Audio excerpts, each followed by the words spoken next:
দেখেন, তারেক রহমান বাংলাদেশ জাতীয়তাবাদী দল বিএনপির ভারপ্রাপ্ত চেয়ারম্যান, যিনি দীর্ঘদিন ধরে বাংলাদেশ থেকে নির্বাসিত হয়ে আছেন, যাকে বিভিন্ন ষড়যন্ত্রের মাধ্যমে বাংলাদেশে তাকে তার আশাটাকে যেন বাধাগ্রস্ত করে রাখা হয়েছে।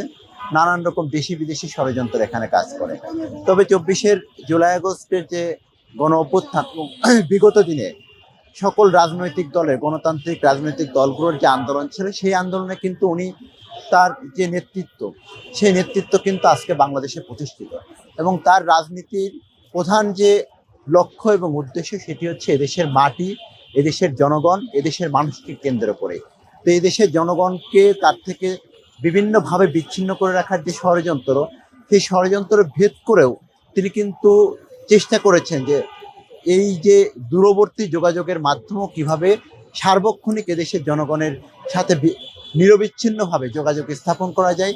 যার প্রেক্ষিতে কিন্তু বাংলাদেশের সব থেকে বৃহৎ যে রাজনৈতিক দল, সেই রাজনৈতিক দলের নেতৃত্ব তিনি দিচ্ছেন এবং সফলভাবে এই বিগত দিনের সকল আন্দোলন সংগ্রামে কিন্তু তিনি নেতৃত্ব দিয়ে আসছেন।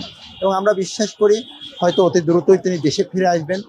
দেশে ফিরে আসার মাধ্যমে তিনি সাধারণ যে নির্বাচন ফেব্রুয়ারিতে অনুষ্ঠিত হতে যাচ্ছে, ইতিমধ্যে বিএনপি যে 237টি আসনে যে নির্বাচনের প্রার্থী ঘোষণা করেছেন, সেখানে তিনি তার বগুড়াতে তিনি নির্বাচন করবেন বলে ঘোষণা দিয়েছেন।